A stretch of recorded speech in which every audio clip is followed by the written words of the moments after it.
2026 சட்டமன்ற தேர்தலில் தேமுதிக அங்கம் வகிக்கும் கூட்டணிதான் மகத்தான வெற்றி பெறும் என தேமுதிக பொதுச் செயலாளர் பிரேமலதா விஜயகாந்த் தெரிவித்துள்ளார். அந்த காட்சிகளை பார்க்கலாம்.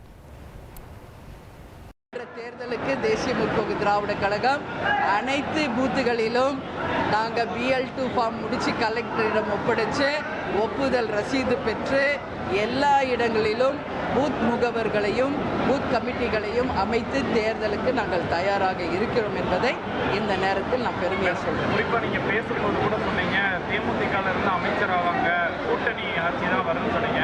ஆனால் அதிமுக திமுக அதுக்கு தயாராகவே இல்லை. அவங்க தொடர்ச்சியாக கூட்டணி ஆட்சி கிடையாதுன்னு தான் சொல்கிறாங்க. அப்போ ஒரு புதிய கட்சியோட கூட்டணின்னு அதை எடுத்துக்கலாமா, இல்லை அதை எப்படி எடுத்துக்கணும்? என்ன நடக்க போகிறது அப்படின்னு நம்ம இன்னைக்கே யாரும் எதையுமே கணிக்க முடியாது. இதுதான் உண்மைங்க. நாளைக்கு தேர்தலுக்கு பிறகு எது வேண்டும் என்றாலும் நடக்கும், எது வேணாலும் தேர்தல் ரிசல்ட்டாக இருக்கும். ஆனால் இன்றைக்கு எங்களை பொறுத்த வரைக்கும் உறுதியாக 2026 நிச்சயமாக கூட்டணி மந்திரி சபை அமைக்க நிறைய வாய்ப்பு இருக்கிறதா சொல்கிறாங்க. அதைத்தான் என்னுடைய ஸ்பீச்சிலையும் நான் சொல்லியிருக்கேன். அதற்கு எல்லாரும் நம்ம கட்சி நீங்கள் தயாராக இருக்கணும், நமக்கான தேர்தல் பணிகளை செய்யணும் அப்படின்னு தான் இப்போ அவங்களுக்கு அறிவுரை கொடுத்துருக்கேன். இந்த விஜய்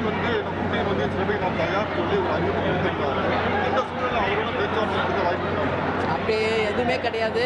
ஏன்னா இன்னும் எதுவுமே இல்லை. ஏன்னா விஜய் பற்றி நம்ம சொல்லணும்னா இன்றைக்கி விஜய் களத்துக்கு வரணும், அவர் இன்னும் நிறைய பணிகள் செய்யணும். அதனால் பல முறை நீங்கள் என்கிட்ட விஜயை பற்றி கேட்டிருக்கீங்க. என்னுடைய ஒரே பதில், விஜய் பற்றி நீங்கள் எந்த கேள்வி என்கிட்ட கேட்டாலும் அதை விஜய் கிட்ட தான் நீங்கள் கேட்கணும். நான் இப்படி ஒரு ப்ரெஸ் மீட் டெய்லியும் 2 ப்ரெஸ் மீட் 3 ப்ரெஸ் மீட் நாங்கள் அட்டன் பண்ணுறோம்.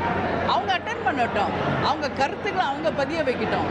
அவங்க பேசவே மாட்டாங்க, அவங்களுக்கு மற்றவங்க பேசணும்னு அதுக்கு தேமுதிக அதற்கான கட்சி இல்லை என்பதை உறுதியாக இந்த தமிழ்நாட்டில் இருக்கிற எல்லா கட்சியுமே எங்களுக்கு தோழமை கட்சிகள் தான். இதில் யாருமே எங்களுக்கு தோழமை இல்லைன்னு நம்ம சொல்ல முடியாது.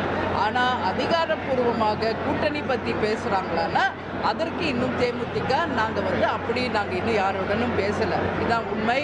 எங்களுடைய கட்சியை இப்போ வளர்ச்சிக்காக ஃபோக்கஸ் பண்ணுறோம். தேர்தலுக்கு நாங்கள் தயாராக்கிட்டு இருக்கோம்.